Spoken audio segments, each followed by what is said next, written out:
I was in the middle of a video call with several shareholders when my high school class group, which had been silent for a decade, suddenly exploded with notifications.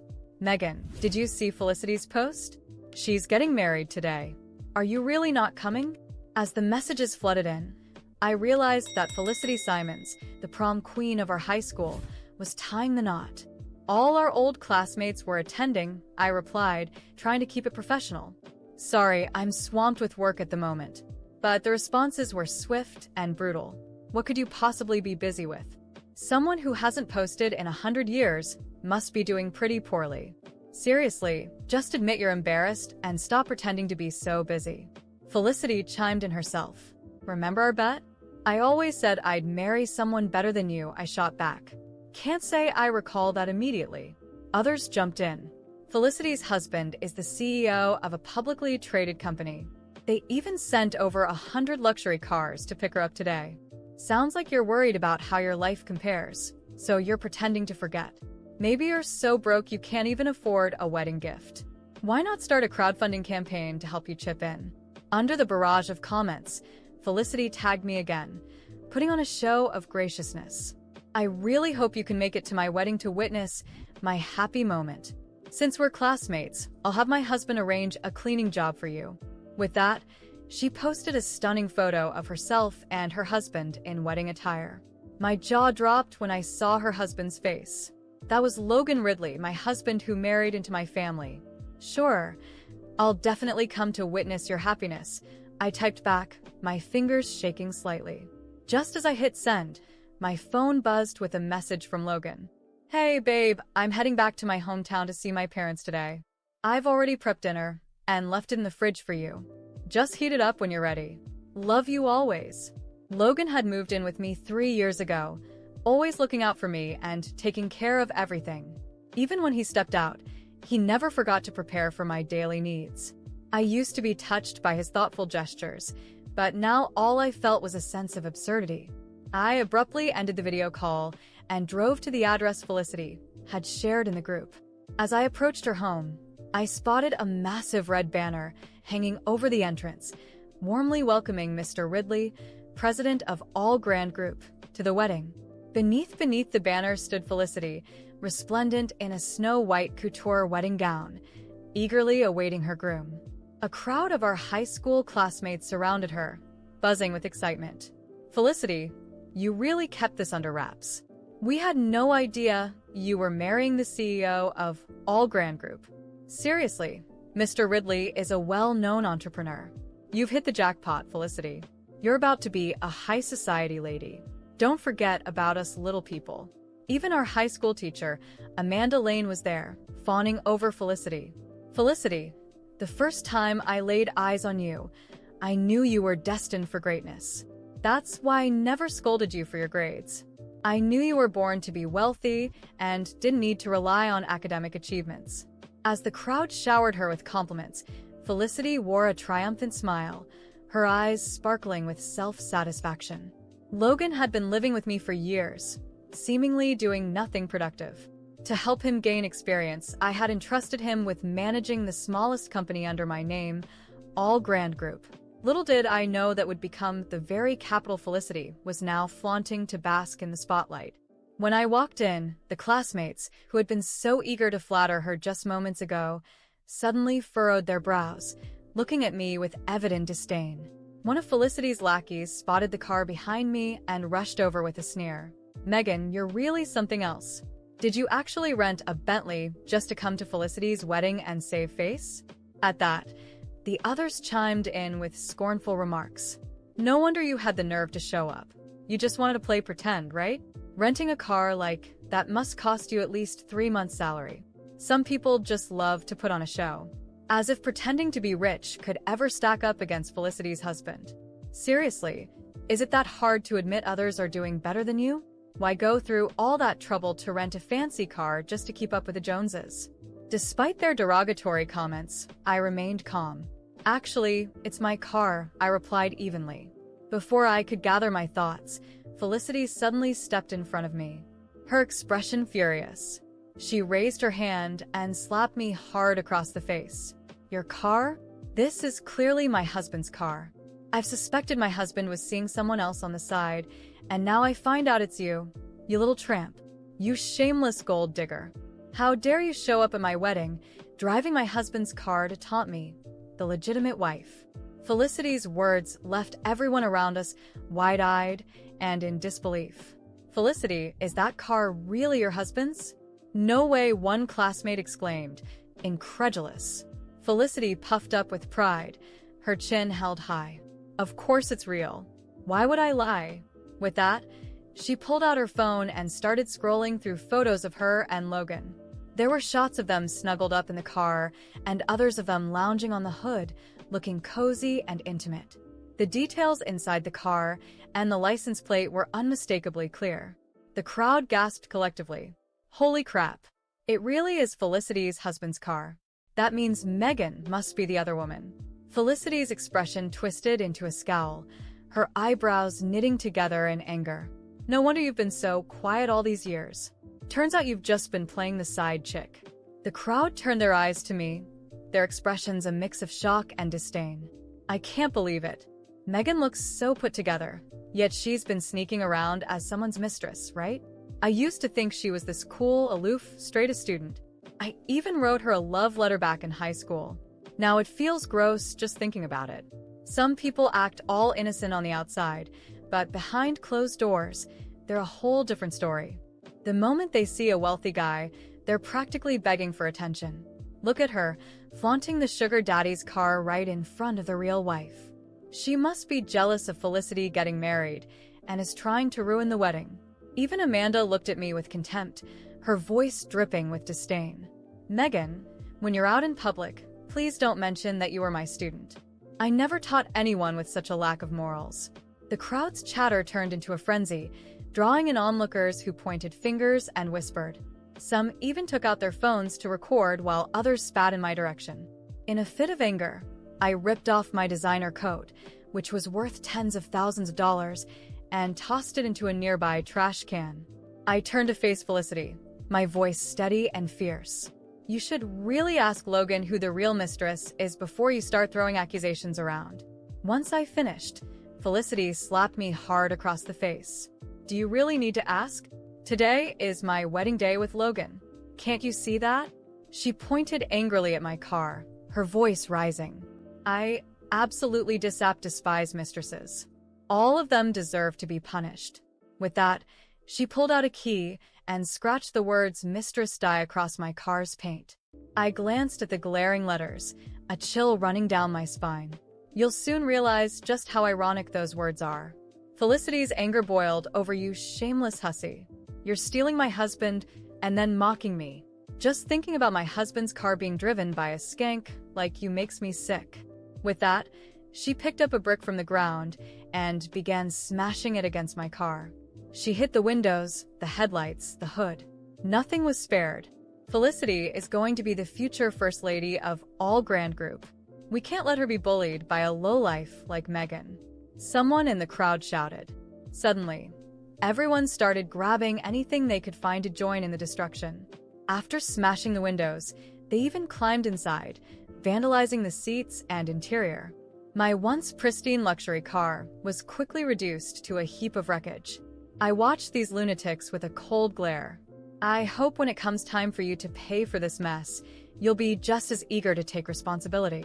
But my words fell on deaf ears. They acted like I was invisible. Just then, one of Felicity's lackeys pried open the trunk and shouted, "Hey, look. She's got a bunch of cool stuff hidden back here." Felicity stepped closer, pulling out a painting with a scornful smirk. A sleazy woman who makes a living off her body trying to play connoisseur with a collection. Give me a break. I couldn't help but issue a warning in return. These items are worth far more than my car, especially that painting. I'd advise you to be careful. The contents of my trunk were prized acquisitions from auctions that I hadn't yet found a place for. Felicity's anger flared further at my words. It's a desecration for a creature like you to own such a masterpiece. You're trash. And you deserve to own nothing but trash. I stood there for a few more minutes, watching Felicity, surrounded by our former classmates. They were laughing, boasting, and exchanging smug looks, completely unaware of what was coming. Every insult, every little smirk fueled the rage boiling inside me. They had made a big mistake. They messed with the wrong person. I took a deep breath, feeling the taste of revenge lingering on my tongue. This time, I would savor every moment. When I returned to my wrecked car, I wasn't bothered by the broken glass or the scratches on the paint. In the trunk, along with the folder containing all the company documents, were valuable items, auction paintings, and rare antiques. I knew their worth, and soon, Felicity and the others would learn the hard way.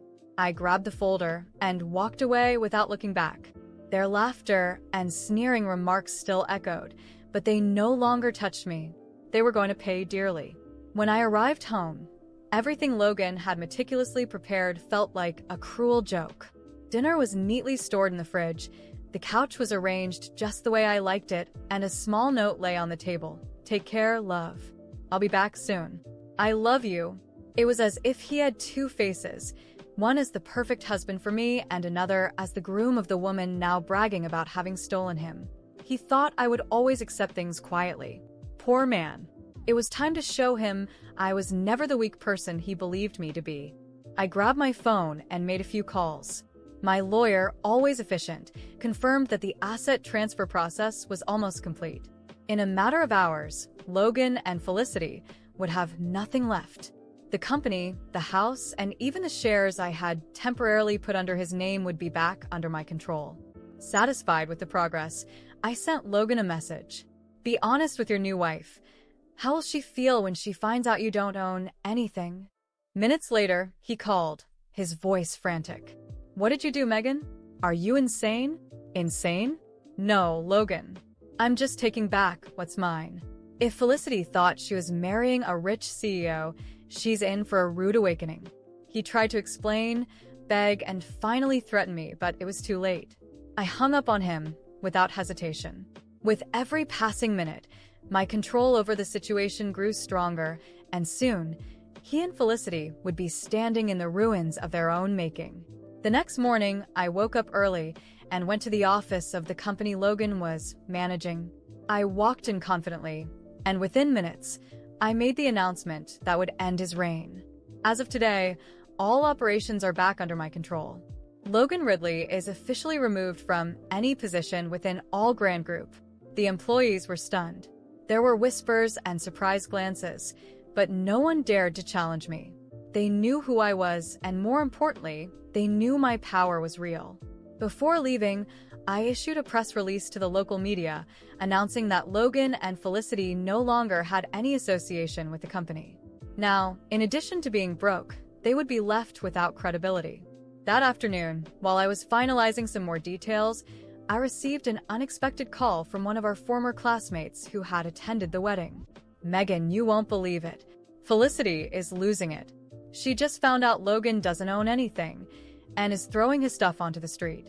I smiled to myself, satisfied. This was exactly what I had anticipated.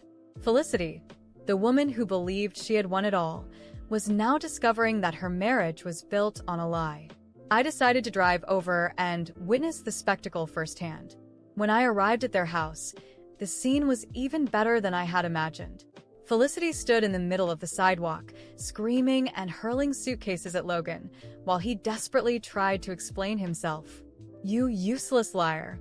You tricked me," she screamed, tears of rage streaming down her face.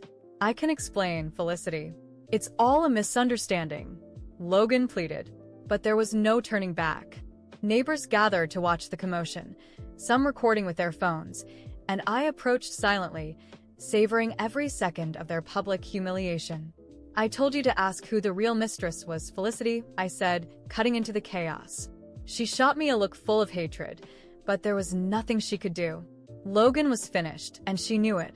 All the wealth she thought she had acquired was slipping through her fingers. As she continued screaming and breaking objects on the sidewalk, I turned and walked away, leaving them to deal with the mess they had created. In the following days, their downfall became headline news. Felicity was exposed as a gold digger who ended up with nothing but debts. Logan, on the other hand, was seen as a weak, manipulative man who couldn't hold onto anything. As for me, I moved on, stronger than ever. With the company back in my hands and my reputation restored, every step I took served as a reminder of who I truly was. And always, always a lesson. Revenge is a dish best served cold. I spent the following days meticulously closing this chapter of my life. News of Felicity and Logan's downfall spread like wildfire across local media. Images of Felicity crying and throwing Logan's belongings onto the street became memes, and Logan was swiftly branded as a parasite who lost everything. But my revenge wasn't complete, not yet. They needed to feel the full weight of their actions. Only then would justice be served. The first step was ensuring they could never recover. With the company and all assets back under my control, I sold off every property and stock linked to Logan's name, stripping him of any lifeline. I made informal calls to a few financial institutions, further sabotaging his chances of getting any credit. Within days, his accounts were frozen, and he was left with nothing. He was officially bankrupt. Next on my list was Felicity. Her public image was everything to her, and I knew that destroying it would be the final nail in the coffin. I hired a private investigator to uncover any dirt from their wedding and financial mismanagement. It didn't take long to find what I needed. Felicity had racked up enormous debts to fund her extravagant wedding, designer dresses, luxury cars, and over-the-top parties, all built on the false hope that she'd married into wealth. With everything in place, I began to pull the strings. Anonymously, I leaked information to the press about her reckless spending and mounting debts. Within hours, the media latched onto the scandal. Headlines like "Prom Queen's Fairy Tale Turns Nightmare," "Felicity Marries a Broke CEO and Drowns in Debt" dominated the news cycle. The fallout was immediate. Former classmates, once eager to bask in her glory, deleted photos and distanced themselves. Felicity was left alone to bear the weight of her disgrace. Meanwhile, Logan, having nowhere to turn, tried contacting me repeatedly. I blocked every call, every message, and made it clear he was no longer welcome in my life. In the end, he had no choice but to move back in with his parents, defeated and humiliated. Felicity threw him out with nothing but the clothes on his back. From what I heard, he ended up working a dead-end job far from the life he once tried to build. But there was one final touch I couldn't resist. I arranged a private auction and bought Felicity's wedding dress, which had been pawned to cover part of her debts. When the dress arrived at my door, I took a picture of it, carefully folded, and sent her a final message. "Now your fairy tale is part of my collection. I hope it was worth it." They say revenge is sweet, but what I felt was deeper, pure satisfaction. I had reclaimed everything they tried to steal from me. The company was thriving under my leadership, and peace had returned to my life.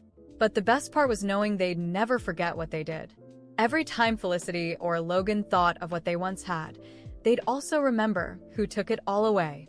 With everything finally in order, I closed this chapter for good. I sold the house Logan had lived in with me and bought a new apartment in the heart of the city, modern, spacious, and entirely mine. The past had no place in my new life. Now, every step I take is with the certainty that I'll never allow anyone to underestimate me again. Logan and Felicity, they are just memories, reminders of a lesson they will never forget. And as I move forward, with my company thriving and my life in perfect balance, one thing is certain: if they ever try to rise again, they will forever remain in the shadow of my victory. Today, my life is completely different, and every step I've taken has reminded me that sometimes losing is just the beginning of a true victory. The past, with all its betrayals and humiliation, feels distant, like a storm that has passed, leaving only clear skies behind. I no longer look back in anger, only with satisfaction. That experience taught me something invaluable: never let anyone define my worth, and always keep control of my own success. The company, under my leadership, not only recovered but thrived. Over the past few years, we've opened new branches, secured international partnerships, and expanded into markets Logan could never have imagined. Today, All Grand Group is one of the most recognized companies in its sector, and I'm celebrated not only as a successful businesswoman, but as someone who rose from the ashes. Every achievement is a reminder that power isn't in the hands of those who try to take from you, but in how you fight back. I've since bought my freedom in every sense. I moved into a modern, spacious apartment in the heart of the city with a view of the skyline. I made sure the space was entirely mine, without traces of the past, only reflecting the bright future I built with my own hands. Every detail here speaks to who I've become: strong, independent, and determined. My closet now holds not just the clothes I once dreamed of, but also Felicity's wedding dress, kept as a personal trophy. A reminder, not of hatred, but of triumph. And as for Logan and Felicity, they've become mere shadows of who they once were.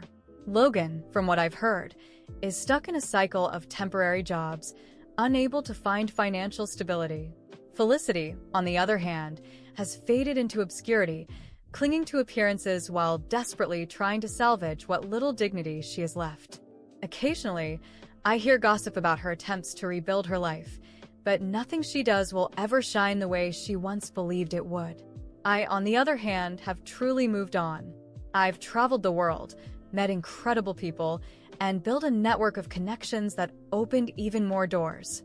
I've also learned to take care of myself in ways I used to neglect, through yoga, meditation, and therapy. It was never about them. It was always about me, about my ability to turn every blow into an opportunity for growth. Recently, I've been invited to give talks on resilience and leadership.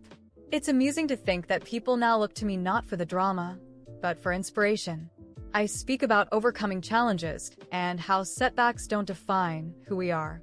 And although I never mention names, those who know the story understand that I turned what could have been my downfall into a springboard for a better life. Every now and then, I still receive anonymous messages from unknown numbers, likely Logan or Felicity, trying to reconnect. They go unanswered. There's nothing left to say, and nothing they could do to change what has already been done. The past is buried, and I'm far too busy living my present to care. Today, I'm happy. Not because I had to ruin anyone to get here, but because I finally realized that my happiness was never dependent on anyone but myself. The freedom I feel is absolute, and knowing that Logan and Felicity live in the echoes of the choices they made brings me immense peace. So, if you ask how I'm doing today, the answer is simple: better than ever. Every success I achieve is proof that I'm stronger than any obstacle life throws my way. And the best part? Knowing that, no matter what happens, my victory will always be greater than any defeat they once tried to orchestrate for me.